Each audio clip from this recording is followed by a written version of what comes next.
बचा करूं सुन्नतों का, हो करम बहरे खाके मदीना।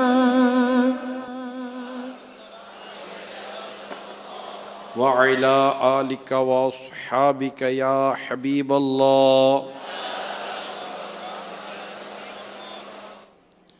अस्सलातु वस्सलामु अलैका या नबी अल्लाह वअला आलिका व अस्हाबिका या नूर अल्लाह।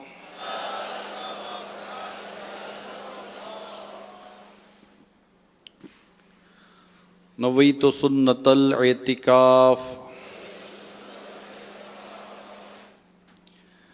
प्यारे आका मक्की मदनी मुस्तफ़ा सल्लल्लाहु ताला अलैहि वाली वसल्लम का फरमान आलिशान है, तुम अपनी मजलिसों को मुझ पर दुरूद पढ़कर आरास्ता करो, तुम्हारा दुरूद पढ़ना क़ियामत के रोज़ तुम्हारे लिए नूर होगा।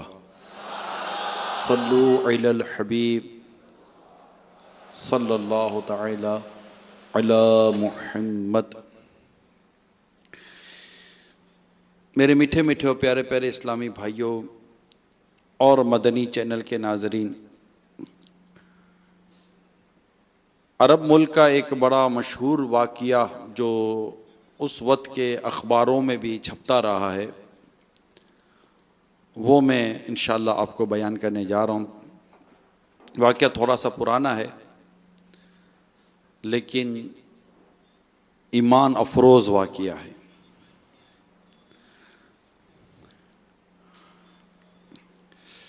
वाक़या ये है कि एक वैसे मिसाल के तौर पर जैद नाम का एक बूढ़ा शख्स, हम फर्जी एक नाम ले रखते हैं जैद,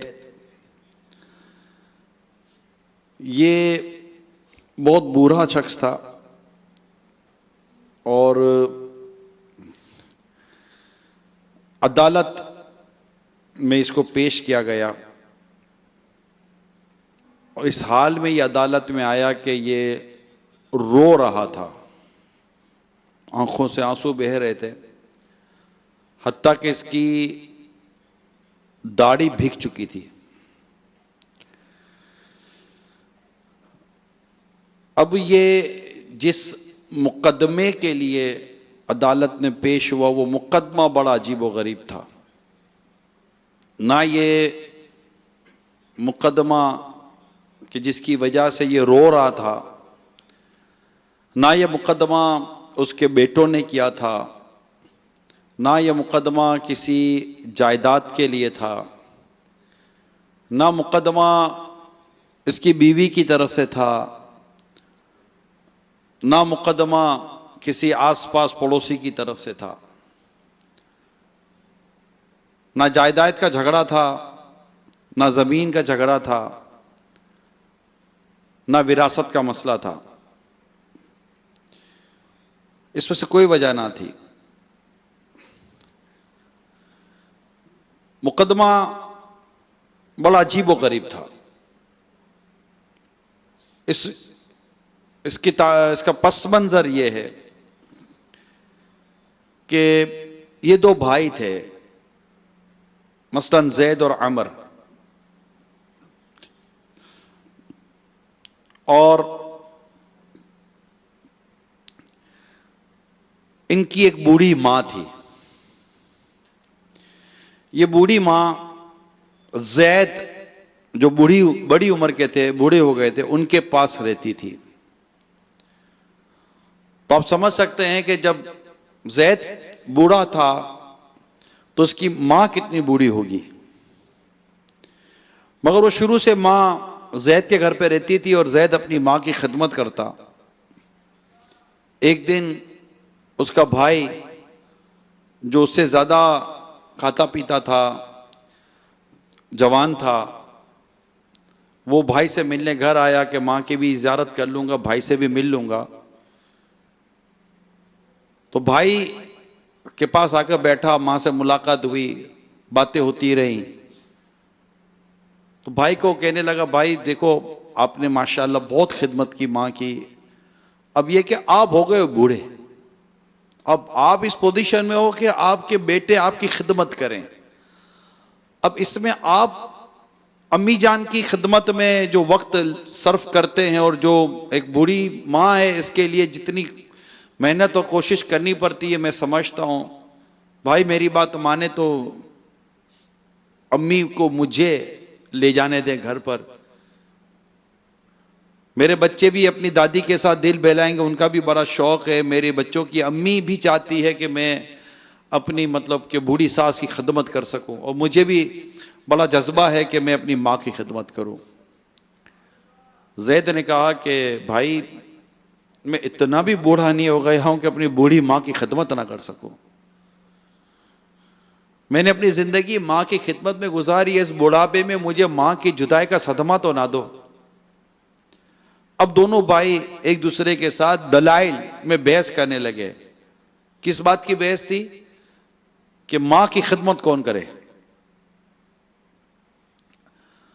दोनों दलाइल देने लगे, हां ना, मतलब वो अपनी दलील देने लगा, वो अपनी दलील देने लगा। बहस बढ़ती चली गई, हत्ता कि इतनी बहस बढ़ी कि आपस में ठीक ठाक तकरार हो गई कि नहीं मां को मैं रखूंगा। बोला नहीं मां को मैं ही रखूंगा, मैं इस बुढ़ापे में मां को नहीं छोड़ सकता।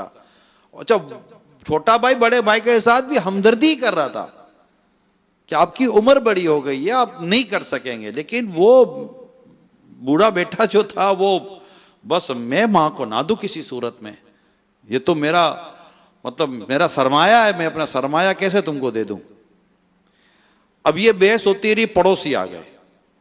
पड़ोसियों ने देखा कि मामला क्या है, दोनों भाई क्यों आपस में इतनी बहस कर रहे हैं। और पड़ोसियों ने भी देखा तो वो भी हैरान हो गए कि मामला बड़ा अजीबो गरीब था। मामला यह था कि मां को मैं रखूंगा, बोले मां को मैं रखूंगा। इन्होंने बहुत कोशिश की कोई सुलह सफाई हो जाए, कोई तय हो जाए, कोई बीच का रास्ता निकल आए। जैद मानने को तैयार नहीं, जो बूढ़ा बेटा था, कि मैं नहीं देता मां को किसी सूरत में भी, मैं मां की खिदमत में ही करूंगा। वो बोले नहीं, मैं अब लेके जाना है मेरे को। काफी बात चलती रही, आखिरकार केस चला गया हाई कोर्ट में। कहां चला गया? हाई कोर्ट में केस चला गया कि मां को कौन रखेगा। अब हाई कोर्ट में केस गया तो जब हाई कोर्ट के जो जज साहब थे, उन्होंने जब केस की डिटेल पढ़ी तो वो भी बड़े हैरान कि मेरी जिंदगी का ये पहला केस है। अब तक तो लोग मां बाप को छोड़ने वाले आए थे कि मां को ये रख ले तो बाप को ये रख ले तो फलां को ये रख ले तो इसको रख ले। ये अजीब केस आया है कि इसमें दो भाइयों में लड़ाई इस बात पर हो रही है कि अगला कहता है कि मां को मैं रखूंगा, वो कहता है मां को मैं रखूंगा। ना कोई जायदाद का मसला है, ना मां की विरासत का मसला, कोई भी मसला नहीं है। मसला सिर्फ यह है कि वो चाहता है कि मैं ज्यादा खिदमत करूं मां की, वो चाहता है मैं ज्यादा खिदमत करूं मां की। अब जज ने केस को स्टडी किया।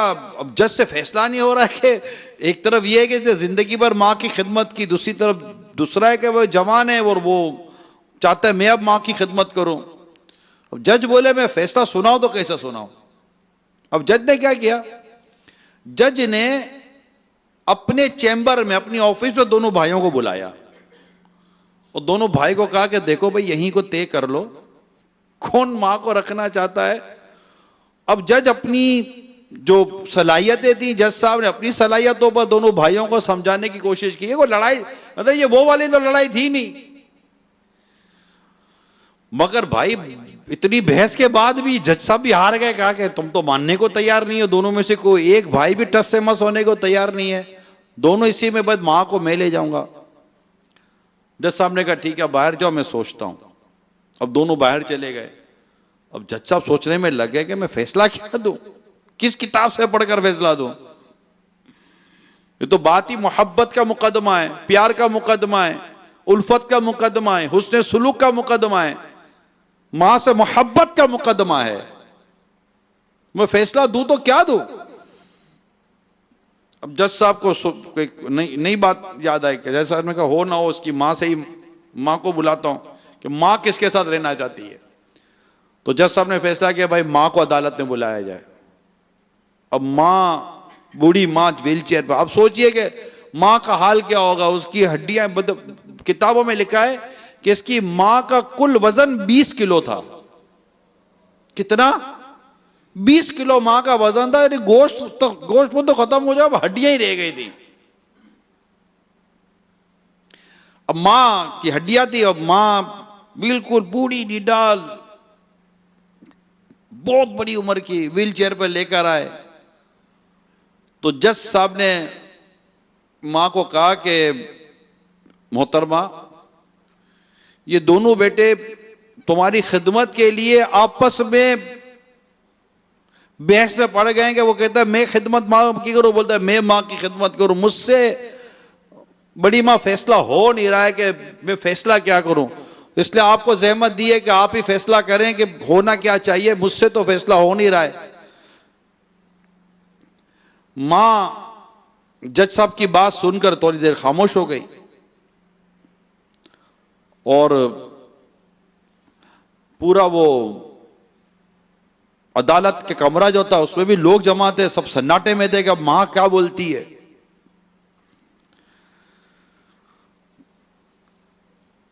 मां ने कहा कि जज साहब, मैं क्या फैसला बताऊं, आपने फैसला मुझ पर छोड़ दिया है और मुझसे भी फैसला हो नहीं रहा है। ये दोनों मेरे बेटे हैं, एक आंख में बड़ा नजर आता है, एक आंख में छोटा नजर आता है, दोनों मेरी आंखों के तारे हैं, दोनों मेरे प्यारे हैं, तो दोनों के बारे में मैं कैसे कहूं? यानी किसी एक की तरफ से मां को तकलीफ हो तो कोई दूसरे का इंतखाब करेगी ना। मां तो दोनों को चाहती थी और दोनों मां को चाहते थे। अब मां से भी फैसला नहीं हो रहा, जज साहब से फैसला नहीं हो रहा, भाई दोनों अटके हुए हैं कि नहीं हम मां को लेके जाएंगे। अब जज साहब को कहा, जज साहब आप भी फैसला करें, मुझसे भी फैसला हो नहीं रहा है कि मैं किस तरफ कदम बढ़ाऊं, बड़े की तरफ कदम बढ़ाऊं या छोटे की तरफ कदम बढ़ाऊं। मां फैसला कैसे करेगी? और दोबारा जो मामला था वो जज साहब पर चला गया कि अब जज साहब फैसला करेंगे कि आखिर ये मां जाएगी किसके पास। अब जज साहब सोच में पड़ गए। अब मामला हो गया कि जज अब अपने सवाब दीदी इख्तियारात इस्तेमाल करेगा ना, कि जो मतलब कि इसके अपने पावर हैं उसके हिसाब से गौर करेगा, जोर देगा ज़हन पर कि किस तरफ होना चाहिए। एक तरफ वो बड़े भाई को देख रहा है कि इसकी दाढ़ी सफेद हो गई, बुजुर्ग हो गया, बूढ़ा हो गया, जिंदगी भर इससे मां की खिदमत की है, अब इस उम्र में इसे मां जुदा करूं। और दूसरी तरफ ये छोटे भाई को देख रहा था कि ये जवान है, खाता पीता है, इस बूढ़े बेटे के मुकाबले में ये ज्यादा अच्छे तरीके से, ज्यादा बेहतर तरीके से, ज्यादा उम्दा तरीके से अपनी बूढ़ी मां की खिदमत करेगा। तो अब ये दोनों तरफ गौर कर रहा था। आखिरकार इसका फैसला ये हुआ कि मां को छोटे बेटे के ही सिपुर्द कर देना चाहिए। अब ये फैसला सुनना था कि वो जो जैद थे, बूढ़ा बेटा, बूढ़े बेटे की तो चीखें निकल गई। अब वो चारों कतार रोने लगा, अश्कों के जैसे कि समुंदर और दरिया बहा दिया उसने कि मेरी मां मुझसे जुदा हो रही है। लेकिन अदालत फैसला कर चुकी थी। आखिर उसने कहा काश काश काश काश के मैं बूढ़ा ना हुआ होता, ना मैं बूढ़ा होता, ना मुझसे मेरी मां की खिदमत जुदा होती। काश काश एक काश। मेरे मीठे मीठे और प्यारे प्यारे इस्लामी भाइयों, मैंने आज आपके सामने मां बाप की नाफरमानी का नहीं, मां बाप को सताने का नहीं, मां बाप के साथ ज्यादती करने का नहीं, मां बाप की खिदमत के लिए मर मिटने का जज्बा जो औलाद रखती थी ना, मैंने आज आपको उसका वाकया बयान किया है कि औलाद को अपने वालिदैन के लिए कैसा होना चाहिए। अब देखिए कि आखिर ये बूढ़ा बेटा ये नहीं कहता फोन करके यार भाई अब बहुत टाइम हो गया, ले जाओ यार, थोड़ा रखो, तुम भी रखो। तो दूसरा भाई कहता भाई थोड़ा दिन रख ले भाई, मेरे को प्रॉब्लम है, घर में बड़ा मसला हो रहा है, ये लड़ेगी, ये झगड़ा करेगी, बच्चे भी दादी के साथ खेलेंगे नहीं खेलेंगे, ये कौन मतलब इस बुढ़िया को, ये बूढ़े को संभालेगा। ऐसी कोई बात नहीं की। छोटा भाई भी कह रहा है कि मेरे बच्चे भी खुश हो जाएंगे और मेरे बच्चों की मां चाहती है कि मैं अपनी बूढ़ी सास की खिदमत कर सकूं। लाओ लाओ कोई ऐसा खानदान कि ये खानदान है तो बताओ। यहां बूढ़े मां बाप को रखने के लिए तैयार नहीं है, बल्कि बूढ़े मां बाप के लिए तो ओल्ड हाउस बना हुआ है, ओल्ड हाउस, पुरानों का घर, ताकि यहां पर वो औलाद जो अपने मां बाप को नहीं संभाल सकती, नहीं पाल सकती, और एक तरफ ये है कि बूढ़ा होकर भी अपनी मां को छोड़ने के लिए तैयार नहीं है, जबकि मां इतनी बूढ़ी कि बेटा बूढ़ा तो मां कितनी बूढ़ी होगी, लेकिन मां की खिदमत का जज्बा। और ये एक वाकया नहीं है, मैंने एक और वाकया पढ़ा, वो भी बड़ा अजीब वाकया है। ये वाकया बेटी का है। अगर कोई बेटियां मुझे मदनी चैनल पर देख और सुन रही है ना, वो इस वाकये को बड़े दिल के कानों से सुने कि वो बेटी क्या थी। अब बाप का हो चुका था इंतकाल, अब बेटी अपनी बूढ़ी मां की खिदमत करती थी। मां को जरूरत बहुत थी खिदमत की, दिन रात वो अपनी मां की खिदमत में, मां की तीमारदारी में, मां की दवा, तो हर तरह से वो मां को पुरसुकून रखना चाहती थी। हो गई थी जवान, अब उसके रिश्ते आते थे। अब उसकी ख्वाहिश क्या थी ये मैं आपको बताता हूं। उसकी ख्वाहिश ये थी कि मैं उस मर्द से शादी करूंगी कि जो मुझे इस बात की इजाजत, यानी उस मर्द से मैं निकाह करने के लिए तैयार हूं जो मुझे इस बात की इजाजत दे कि जब तक मेरी मां हयात है मैं अपनी मां को नहीं छोड़ूंगी। कमाल है। अब रिश्ते आते तब ये कोई रिश्ता हो, इसकी कोई ख्वाहिश पूरी करने के लिए तैयार नहीं था। आखिर का एक नेक शख्स का रिश्ता आया, उसको पहले से पता था कि ये औरत क्या, ये लड़की क्या शर्त रख रही है, यानी ख्वाहिश थी, शर्त भी क्या थी, ख्वाहिश थी। वो समझ गया कि जो औरत अपनी मां के लिए इस कदर मुखलिस हो, वो अगर मेरे घर आ जाए तो मेरे घर को अमन का घेवरा ना बना देगी।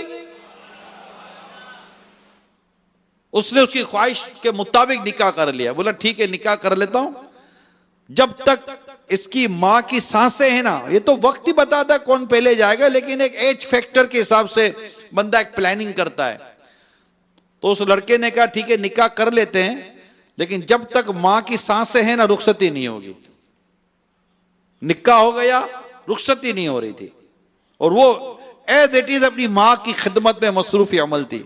मां की खिदमत करती रही करती, लेकिन एक वक्त आता है, अल्लाह का वादा पूरा होता है, और उसकी मां भी दुनिया से रुखसत हो गई, उस मां का इंतकाल हो गया। इंतकाल के बाद उस लड़की के जज्बात क्या थे मैं ये बताना चाहता हूं। बेटियां जो सुन रही हैं ना, अच्छा बेटे भी जो सुन रहे हैं, अब खिदमत की बात करने जा रहा हूं। वो तो चलो निकाह का मसला था तो मैंने खास बेटियों को एड्रेस किया कि वो सुने, लेकिन अब मैं जनरल बात कर रहा हूं, बेटी बेटे सब सुने कि खिदमत के हवाले से औलाद के जज्बात की तर्जुमानी ये बेटी किस तरह कर रही है।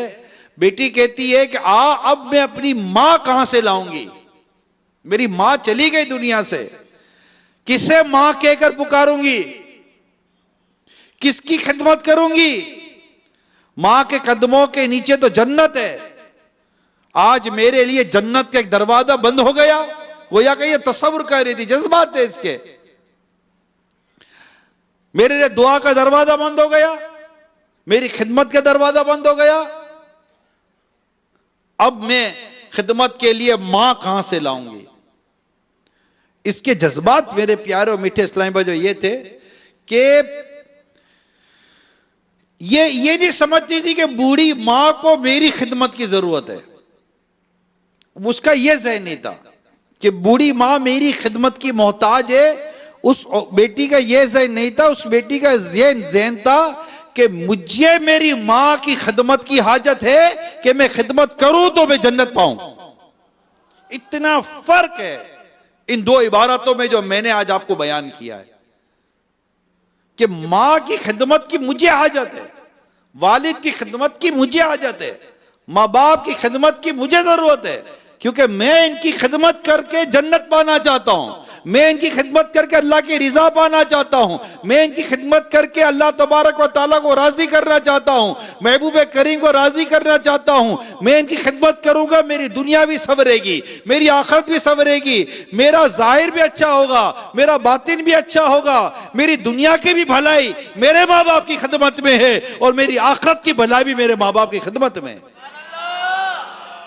यह होता है जज्बा। मगर फी जमाना ऐसी औलाद, जब मैंने दो वाकयात आपको बयान किए, एक बेटे का वाकया मां के हक में, एक बेटी का वाकया मां के हक में।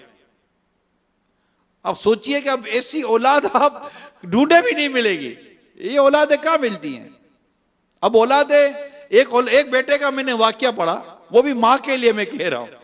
एक बेटे का मैंने वाकया पढ़ा, बड़ा अजीब वाकया है।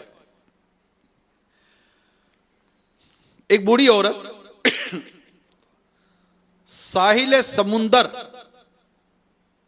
पर बैठी थी। किनारे पर मिट्टी मिट्टी होती है ना, वो मिट्टी पर बैठी थी। दोपहर की धूप थी, वो मिट्टी पर बैठी है, उसके पास एक चाय की केटली है और वो चाय भर के पी रही है। साथ एक फैमिली थी जो साहिल समुंदर पर अपना वक्त गुजारने के लिए आई थी। वहां खा पी रहे थे, पूरी फैमिली थी। वो बुढ़िया एक कोने पे बैठी हुई है, फैमिली एक कोने पे बैठी हुई है। वो बूढ़ी औरत, समुंदर की तरफ उसका मुंह है और सूरज आहिस्ता आहिस्ता गुरूब हो रहा है और वो आहिस्ता आहिस्ता चाय की चुस्कियां ले रही है। फैमिली अपने खाने पीने में और अपनी मौज मस्ती में मसरूफ है। देखते देखते देखते सूरज भी गुरूब हो गया। रात का खाना भी वो जो फैमिली थी अपने साथ लाई थी, वो खाना वाना खाकर जब रात का अंधेरा हो गया तो वो बार बार देख रहे थे कि बूढ़ी औरत है, समुद्र के किनारे बैठी हुई है, अकेली अकेली है, इतनी देर से चाय की चुस्कियां ले रही है, समझ नहीं आ रही थी क्या है। फैमिली ने अपना सामान वामान लपेटा कर चलो चलते हैं घर पर, मगर उसमें से एक आदमी था, वो बुढ़िया, वो भी बुढ़िया थी बिल्कुल। तो आदमी उठा और बुढ़िया के पास गया, बोला खाला जान आप अकेली बैठी हुई हैं, अगर कोई मेरे लायक कोई खिदमत हो, मेरी पूरी फैमिली है तो मैं कुछ काम करूं, आपको कहीं छोड़ दूं? कहा नहीं नहीं बेटा बैठी हूं, चाय पी रही हूं, समंदर पर बैठी हुई हूं। तो नहीं कोई काम हो तो? नहीं बेटा वो मेरा बेटा आएगा, वो मेरा बेटा कहीं रह गया होगा, मुझे छोड़कर गया, कहा मां बैठना मैं आ रहा हूं, तो मैं बैठी हुई हूं बेटा, वो आएगा तो मैं इंतजार कर रही हूं। तो उसने कहा अम्मा बहुत देर हो गई है, रात का अंधेरा हो गया है, अकेली यहां बैठकर क्या करोगी? और वो औरत परेशान, बोला बेटा क्या करूं? अच्छा देखो ये पर्ची है, बेटा मुझे पर्ची देकर गया, देखो इसमें क्या लिखा हुआ है। अब जैसे ही उस बूढ़ी औरत ने जो पर्ची दी उस आदमी को, वो पर्ची पढ़कर उस आदमी का जो चेहरा था ना, उसका रंग ही उड़ गया। आप सुनिए उस पर्ची पे क्या लिखा था, दिल के कानों से सुनिए कि उस पर्ची पे क्या लिखा था, मजमून क्या था उस पर्ची का। उस पर्ची का मजमून यह था कि पढ़ने वाले शख्स, यानी पर्ची का मजमून यह था कि ये रुका, यानी ये पर्चा पढ़ने वाले से दरखास्त है, ये पर्ची पढ़ने वाले से दरखास्त है कि इस बूढ़ी औरत को ओल्ड हाउस पहुंचा दे। यानी ये बदबख्त बेटा अपनी मां को बेयार और मददगार साहिल समुंदर पर छोड़कर चला गया और मां इंतजार करती रही कि मेरा बेटा मुझे लेने के लिए आएगा। ये वक्त है बेटे का, ये है आज की औलाद कि अपने मां बाप को छोड़ देती है, मां बाप को भूल जाती है, मां बाप से लड़ती है, मां बाप से उलझती है, मां बाप से बहस करती है, मां बाप को ताने देती है, दोस्तों में बैठकर मां बाप की, वालिद साहब की गिबतें करते हैं, बाप की बुराइयां करते हैं। मेरा बाप एक नंबर का खुसट बुड्ढा, ना खुद कुछ किया ना हमारे लिए कुछ किया, क्या करे? तुम पैदा हुए, बड़ा किया, तुम बोलने जैसा हो गया तेरे बाप की वजह से, चलने जैसा हो गया बाप की वजह से, उठने जैसा हो गया बाप की वजह से। कभी जाकर बाप को देखा है किस तरह बाप दिन रात धूप में जलकर उसने आपको पाला पोसा बड़ा किया है? आप तो झूले में थे, दूध का डब्बा जरूरत पड़ गई जब मां का दूध नहीं चलता था, पता है कुछ? कई ऐसे जिनको मां का दूध नहीं चलता, 800, 900, 1000, 1200 रुपए का दूध का डब्बा खरीदकर बाप लाता है। उसकी पोजीशन नहीं थी दूध का डब्बा खरीद कर लाने की। जब ईद का वक्त हुआ तो उसने देखा कि दुनिया भर के बच्चे नए कपड़े पहनेंगे, मगर इसकी पोजीशन नहीं थी। इसने अपनी बीवी से कहा कि इस ईद को आप और मैं नए कपड़े नहीं सिलाते, हम अपने बच्चों के लिए नए कपड़े सिलाते हैं। हमारे बच्चे ईद के दिन नए कपड़े पहनेंगे। अगर बच्चों ने नए कपड़े नहीं पहने तो बाजार के अंदर, महल्ले के अंदर दूसरे बच्चों को देखकर हमारे बच्चों को शर्मिंदगी होगी। हम पुराने कपड़े पहन लेंगे लेकिन अपने बच्चों को नए कपड़े दिलाएंगे।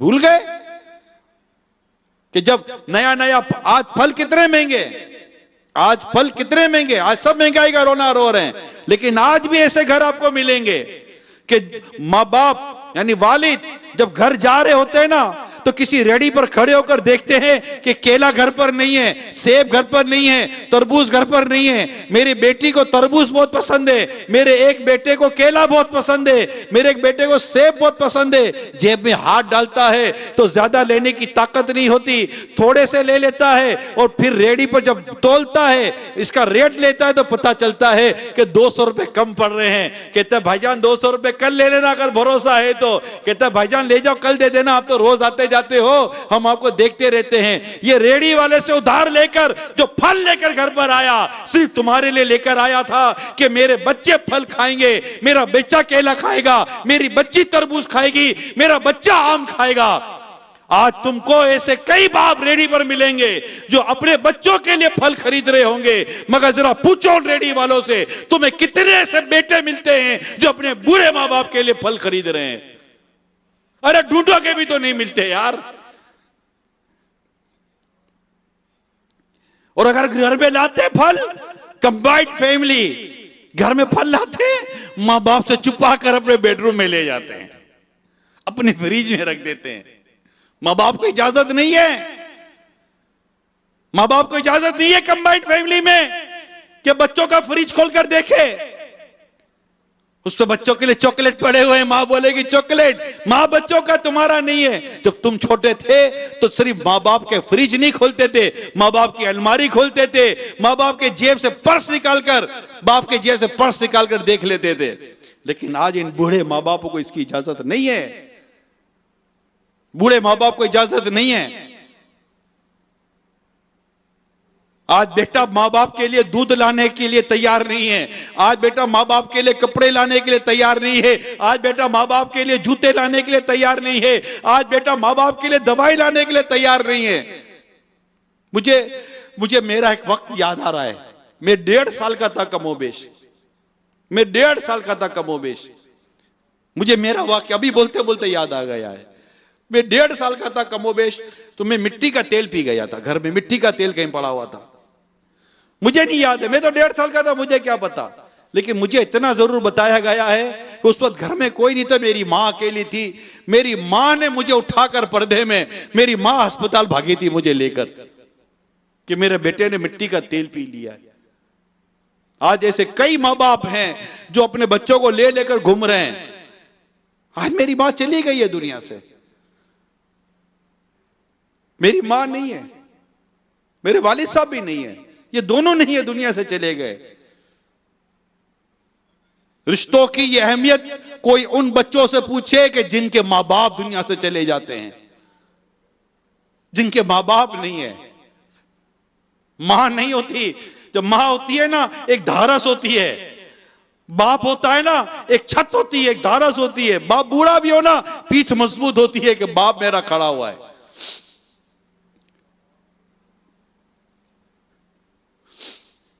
हम एक दिन छोड़ के एक दिन हमदर्दी सिलसिला चला रहे होते मदनी चैनल पर। अब जरा देखो एक बाप को, अब कल रात को जो सिलसिला चला है, एक सैयद साहब थे, इनका बेटा बिल्कुल बीमार है, मुंह से थुक्के निकल रही हैं, खाता नहीं है, पीता नहीं है, जिद बेस एबनॉर्मल है बच्चा, बचपन से बच्चा एबनॉर्मल है। उठाकर लाया था अमीर सुन्नत से दम करवाने के लिए। अमीर सुन्नत ने उसको तसल्ली देते हुए फरमाया, जब उससे कहा ना कि बेटे से ये थोड़ी सी तकलीफ है, तो अमीर से फरमाया जब तकलीफ है तो मुझे 12 लाख में बेच दो। क्या फरमाया? 12 लाख में बेच दो। कहा 12 लाख तो 12 लाख बाबा, मैं 12 खरब में भी ना बेचूं। तो अमीर से फरमाया जब 12 खरब में बेचने के लिए तैयार नहीं है तो फिर तकलीफ की चीज की? बोला नहीं बाबा, मुझे सब्र आ जाता है, मुझे सब्र आ जाता है। मैं देख रहा हूं कि ऐसे वालिद जो अपने बच्चों को कंधों पर उठाकर ला रहे हैं, गोद में उठाकर ला रहे हैं, ये तो वालिद आ रहे हैं, लेकिन मैं ये सोचता हूं कि मां का घर में हाल क्या होता होगा। जब बाप कारोबार के लिए जाता होगा तो मां अपने बच्चों को कैसे संभालती होगी, कैसे पालती होगी, कैसे खिलाती होगी। एक बच्चा 1.5 घंटा 2 घंटा खाना खाने में ले रहा है, और मां है वो बाप है कि उसको बैठकर चम्मच से खाना खिला रहे हैं, हाथ से खाना खिला रहे हैं, प्लेट फेंक देता है, प्लेट तोड़ देता है, खाना गिरा देता है, पतीली उंडेल देता है, पानी गिरा देता है। मां बाप फिर उठते हैं, फिर जाते हैं, नया पकाते हैं, बच्चों को लाकर खिलाते हैं। कभी बूढ़े मां बाप को हाथ से एक निवाला इनके मुंह में डाला है, एक निवाला कभी मां के मुंह में डाला, बूढ़ी मां के मुंह में, कि मां ये निवाला है, मां ये केला है, मैं तुम्हें छील कर देता हूं, मां ये केला खा ले। नहीं नहीं, आज बच्चों के पास मां बाप के लिए टाइम नहीं है। वो मां बाप जिन्होंने अपनी ख्वाहिशात, अपना चैन, अपना सुकून, अपनी राहत, अपना सब कुछ इस औलाद के लिए कुर्बान किया, औलाद के लिए कुर्बान किया, आज मां को नौकरानी और बाप को मुलाजिम समझकर बैठे हुए हैं। बाप को समझते हैं कि ये मेरी एटीएम मशीन है, अगर पैसा निकलता हो तो मशीन की ठक ठक ठक ठक की आवाज अच्छी लगती है, और अगर पैसा नहीं निकलता तो कहते क्या बूढ़ा आदमी टिक टिक टिक टिक कर रहा है। बूढ़े बाप की आवाज तुम्हें टिक टिक टिक टिक नजर आती है, ये आवाज बंद हो गई ना तो फिर एहसास होगा कि मेरी दुआ का दरवाजा बंद हो गया।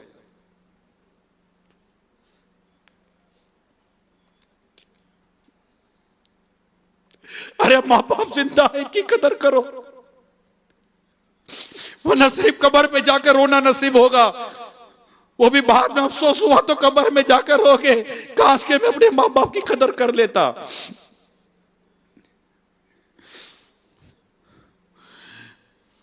ऐसी औलाद है। एक वाकया पढ़ा, क्या वाकया मैं आपको सुनाऊं।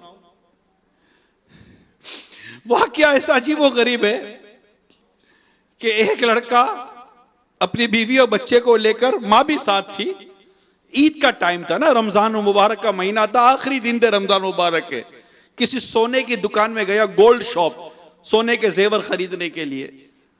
अब बीवी, बच्चा और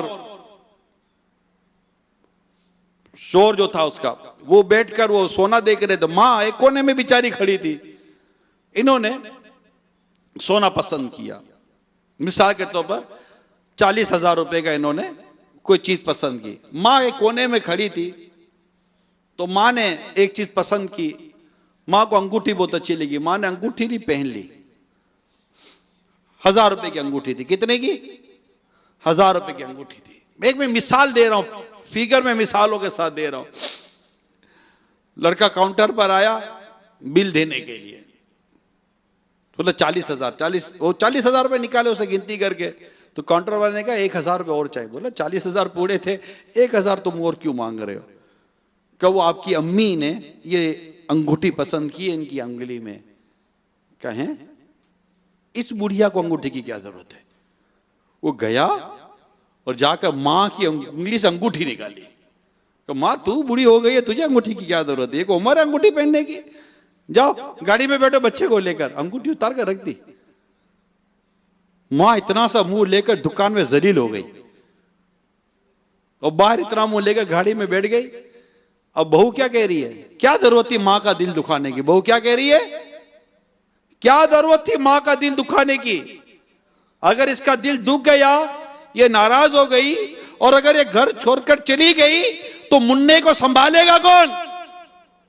मुन्ने के कपड़े कौन धोएगा? मुन्ने की सफाई कौन करेगा? यानी तेरी मां मेरे घर में नौकरानी की तरह रहती है। नाराज हो गई तो ये दूसरी नौकरानी, घर की नौकरानी कहां से लाऊंगी? तो फ्री की नौकरानी है। अगर 1000 रुपए की अंगूठी पहन लेती तो तेरा जाता क्या? आया, बात तो तूने दुरुस्त की है। अंदर गया, फिर 1000 रुपए देकर अंगूठी लेकर आया और मां को दिया, मां ले पहन ले।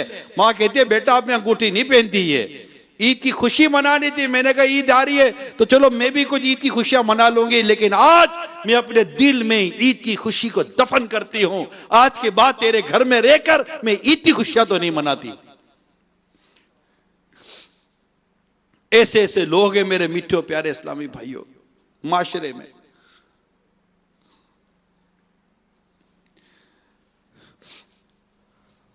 क्या मां बाप इसलिए बड़ा करते हैं यार हमको? मां बाप इसलिए अपना खून पसीना हमारे ऊपर बहाते हैं।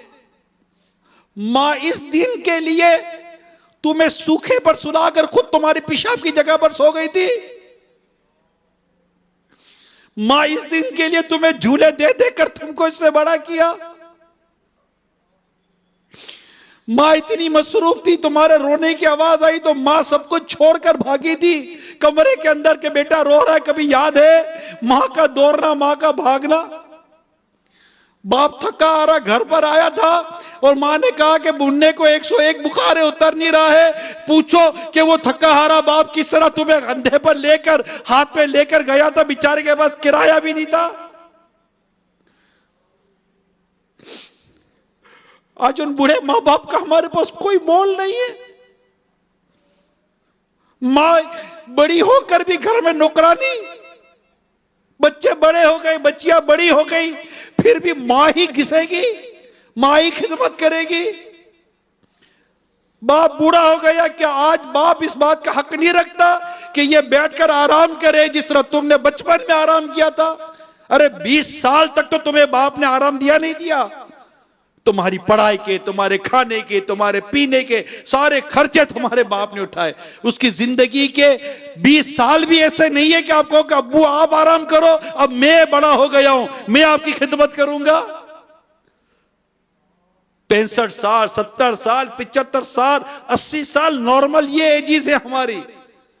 50, 55, 60 साल की उम्र के वालिद का तो हक रखता है ना। यह अखलाकी तौर पर अर्ज कर रहा हूं कि अब तो बेटा कहे कि अब्बू अब आप क्यों खिदमत कर रहे हो, अब आप बैठ जाओ, अब आपकी औलाद बड़ी हो गई है।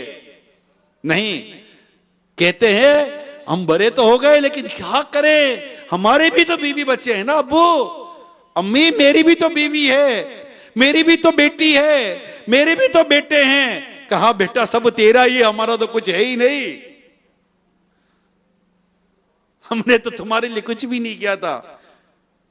वाकई बीवी का करना है, उसका हक अदा करना है, बेटे का हक अदा करना है, बेटी का हक अदा करना है, अपनी फैमिली को खुश रखना है, उनके हुकूक अदा करने हैं, उनके अखराजात, उनकी जायज ख्वाहिशात को तरजीह देनी है। इसका मैं इनकार नहीं करता, लेकिन यह क्या बात हुई कि आप बीवी बच्चों के चक्कर में पड़कर अपने बूढ़े मां बाप को भूल गए? मकाफात अमल से डर नहीं लगता?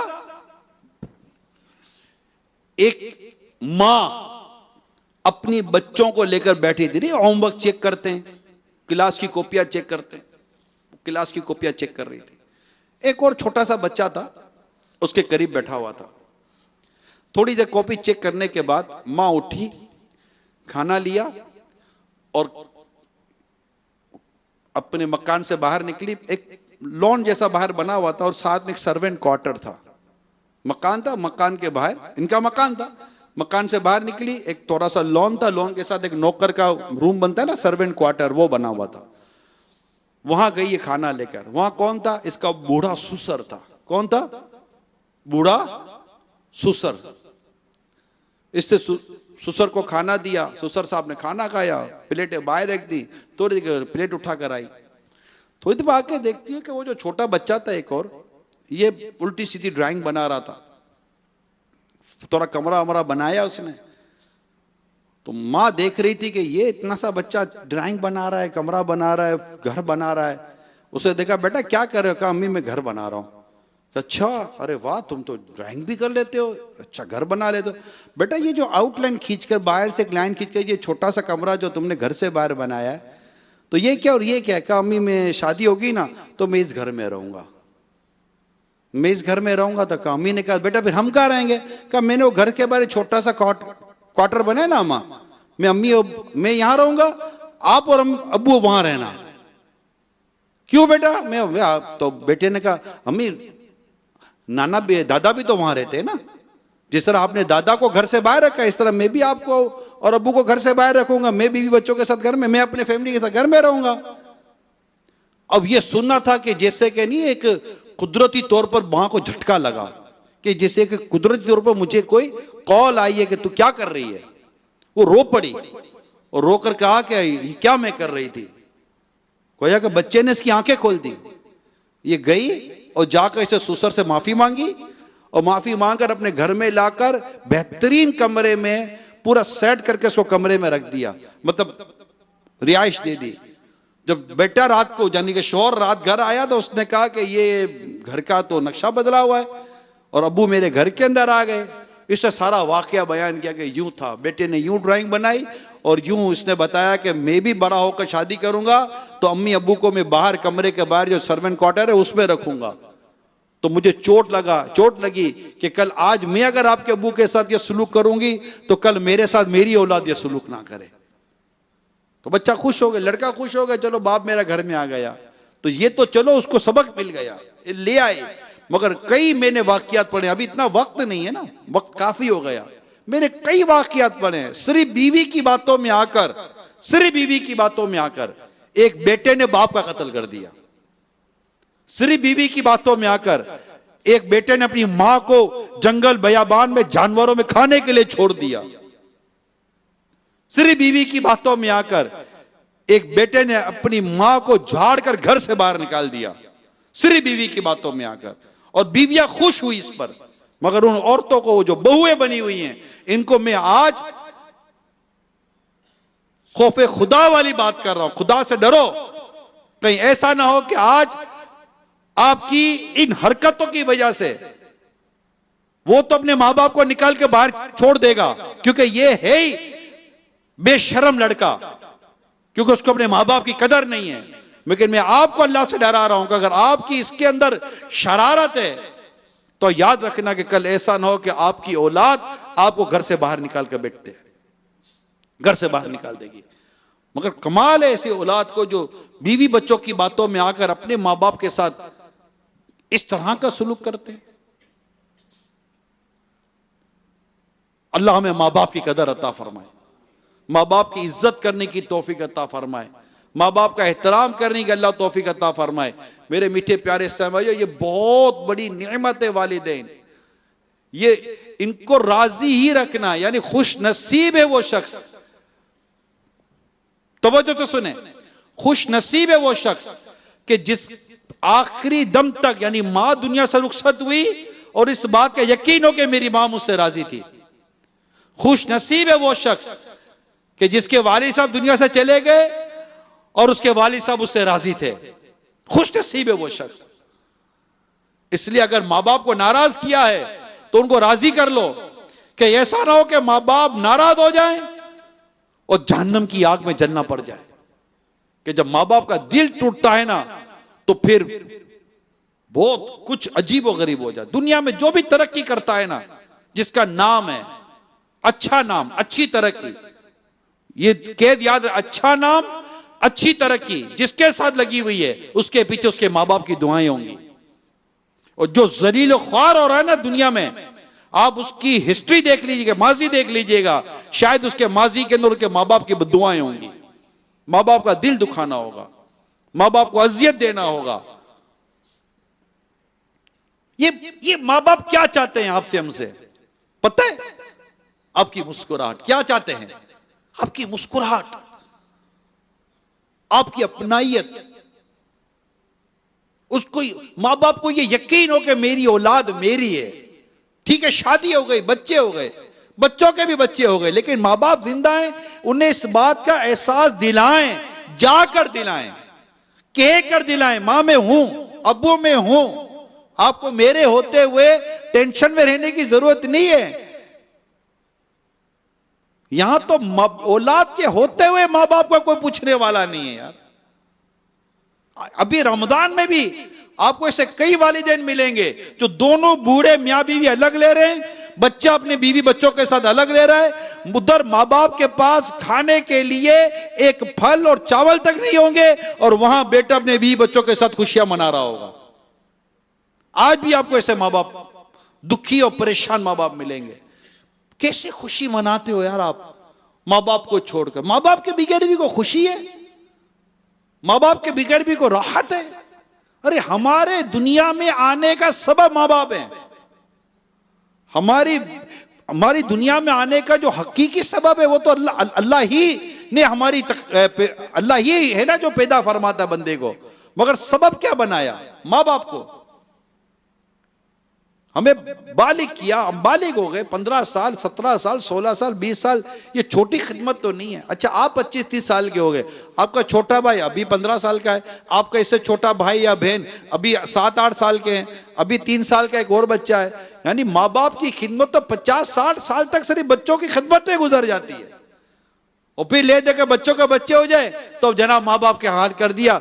खिदमत के लिए करें, मोहब्बत पे करें। नाना के हाथ में, दादा के हाथ में, नानी के हाथ में, दादी के हाथ में पोते पोतियां नवासे नवासियां रहें, ये इनकी आंखों की ठंडक है। किसी ने बड़ी प्यारी बात की है कि ये दूध से ज्यादा दूध की मलाई अच्छी लगती है ना, औलाद से ज्यादा औलाद की औलाद मीठी लगती है। ये आप जुदा कर देते हैं। वो तरसते हैं कि मैं नवासों को देखूं, मैं नवासियों को देखूं, मैं पोते को देखूं, मैं पोते को देखूं। चलो नवासे नवासियों का थोड़ा सा ये होता है कि उधर बेटी का घर है तो दामाद है तो ससुराल है, ये होता है, तो इसमें थोड़ा सा मतलब इसमें एक हिजाब बाद वक्त आ जाता है। लेकिन पोता पोती में क्या है? ये तो बेटा है, वो भी मां बाप पोता पोती को भी तरसेंगे। अरे पोता पोती दूर की बात है यार, आपको देखने को तरस गए आपके मां बाप। अभी मैं ओल्ड हाउस के हवाले से हमारे वो इब्राहिम बापू बता रहे थे, हम पिछले चंद सालों पहले हमने ओल्ड हाउस पर ईद का सिलसिला किया था। ओल्ड हाउस पे बता रहे थे कि बूढ़े जो बालिग जो ओल्ड हाउस में है ना, ये सुबह से लेकर शाम तक इनकी नजर सिर्फ गेट पर लगी हुई है कि अभी हमारा बेटा आएगा हमको लेने के लिए। जिंदगियां गुजर गई इनकी इस उम्मीद पर कि बेटा आएगा हमको ले जाएगा। बेटे कहां ले जाते हैं, छोड़कर आ गए ओल्ड हाउस के अंदर। अरे उठा ले आओ यार, हाथ चूम कर ले आओ, माफिया मांग कर ले आओ अपने बूढ़े मां बाप को। इन ओल्ड हाउसों को बंद करवा दो, आपका अपना घर है। मैं कह रहा हूं ना, माजूर बच्चे, पागल बच्चे, एबनॉर्मल बच्चे, तोड़ फोड़ करने वाले बच्चे, मैं देख रहा हूं कि मां बाप इन्हें पागल खाने में और इस तरह के एबनॉर्मल इंस्टीट्यूशन में जमा नहीं करा रहे, और तुम हो कि अपने मां बाप को छोड़कर आ गए। बिल्कुल नॉर्मल है वो यार, सिर्फ इसलिए कि बूढ़े हो गए। बूढ़े मां बाप को पाकर जो खिदमत करके जन्नत ना कमाए, मगफरत ना कमाए, उससे बड़ा महरूम कौन होगा? अल्लाह हमारे हाल पर रहम फरमाए। मां बाप की कदर के अल्लाह करीम हमें तौफीक अता फरमाए।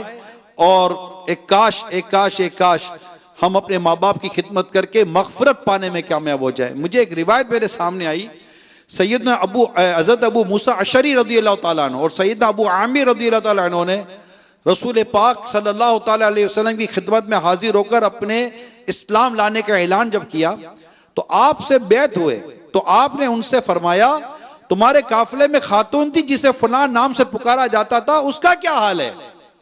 उन्होंने अर्ज किया, हमने उस खातून को उसके खानदान वालों में छोड़ दिया है।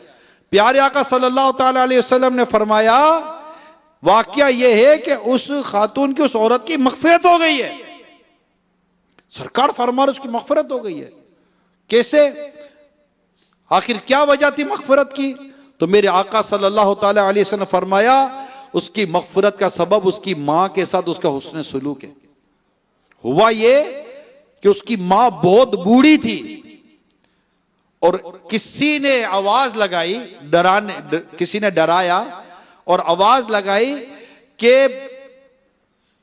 रात दुश्मन तुम्हारे यहां हमला करेगा और तुम्हारी बस्ती को उजाड़ देगा ना, इस तरह की कोई खुलासा में अर्ज करो रिवायत का, तो तुम सब निकलो इस बस्ती से बाहर।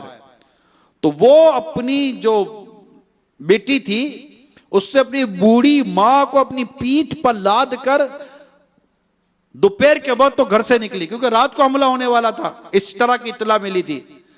वो जब बूढ़ी मां को लेकर निकली तो जब वो थक जाती थी थक जाती थी तो अपनी बूढ़ी मां को नीचे बिठा देती, फिर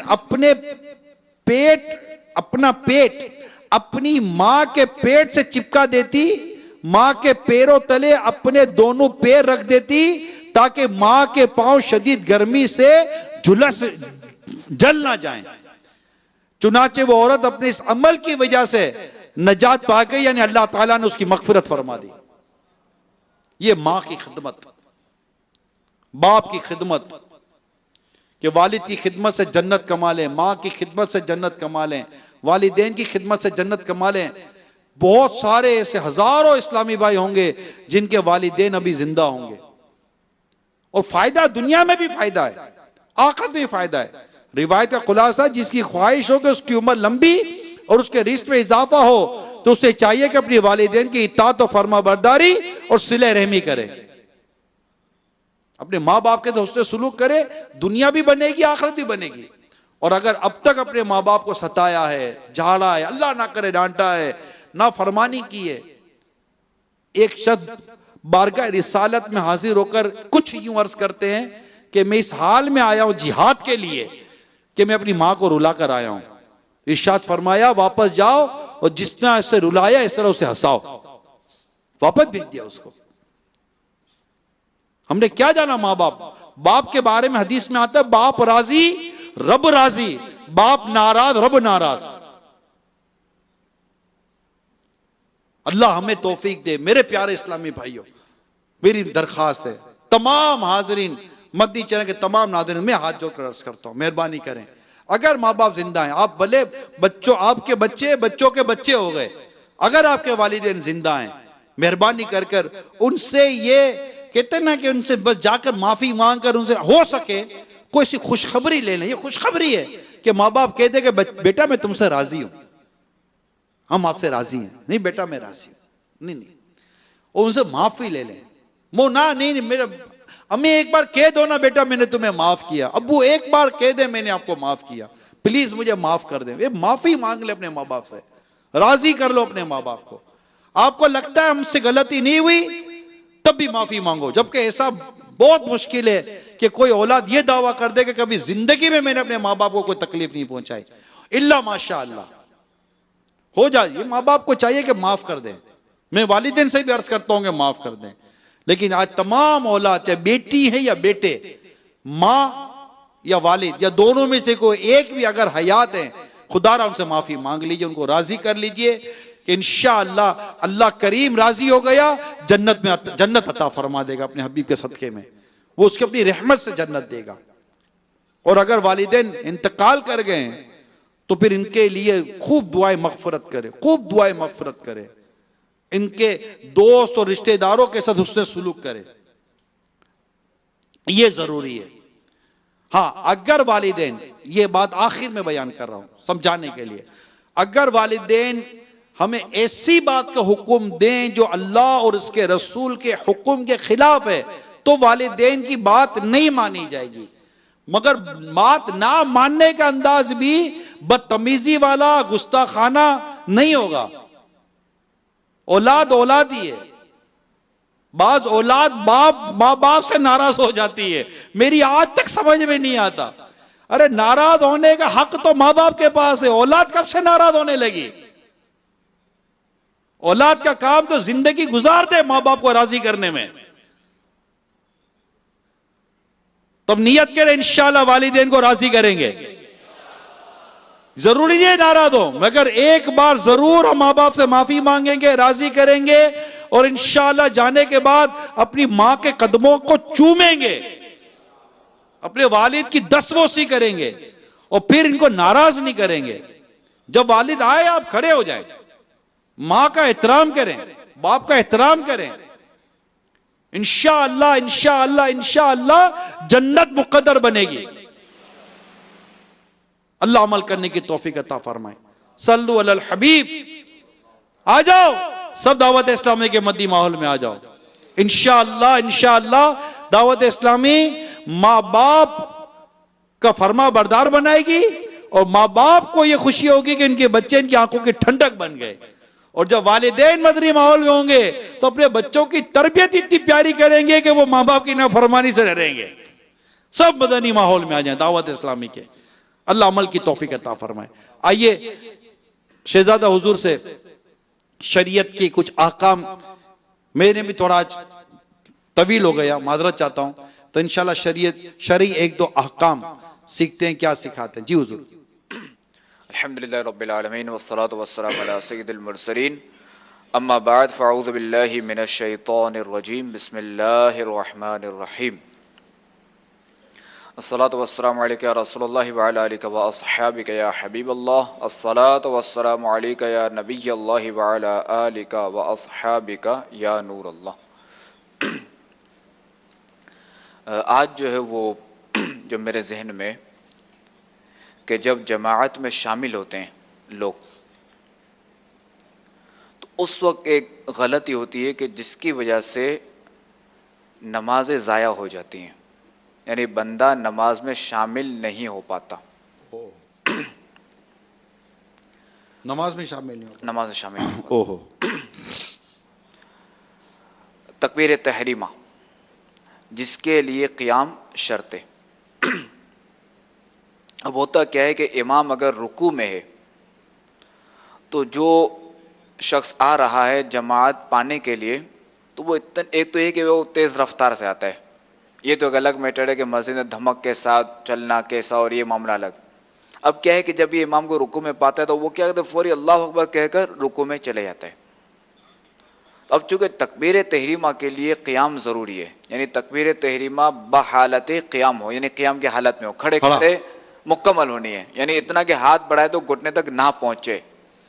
जब तकबीर मुकम्मल हो गई, अब रुकू में चला जाए, सजदे में चला जाए, अत्तहियात में चला जाए, तो इमाम चाहे रुकू में हो, सजदे में हो या क़ायदा में हो, क़ायदा ऊला हो या क़ायदा अखीरा, इन तीनों हालतों में तकबीर तहरीमा इस तरह कहनी है कि बंदा यानी अल्लाह अकबर, ये पूरी तकबीर जो है वो खड़े खड़े मुकम्मल हो जाए, फिर अगली तकबीर कहते हुए रुकू की तरफ जाए, सजदे की तरफ जाए या कायदे की तरफ जाए। ये मसला भी नमाज के हकाम में लिखा हुआ है और ये सबको सीखना चाहिए, क्योंकि अल्हम्दुलिल्लाह अज़्ज़ा वजल हम मुसलमान हैं और मसाजिद से हमारी वाबस्तगी रहती है, हमारी वाबस्तगी रहनी चाहिए। तो जब भी जमात में शामिल हो, तो चूँकि जमात के भी कुछ अहकाम है कि किस तरह हमें शामिल होना है, तो लिहाजा ये मसला भी जानना ज़रूरी है। सल्लु अलल हबीब सल्लल्लाहु तआला अला इंशाल्लाह बाप के हल्के लगे। मदीना तमाम इस्लामी तशरीफ रखें। चलो आज भी निगरान साहब कुछ फरमाएं।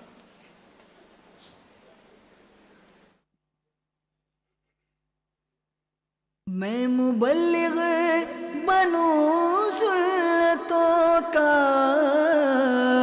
खूब चर्चा करूं सुन्नतों का, हो करम बहरे खां के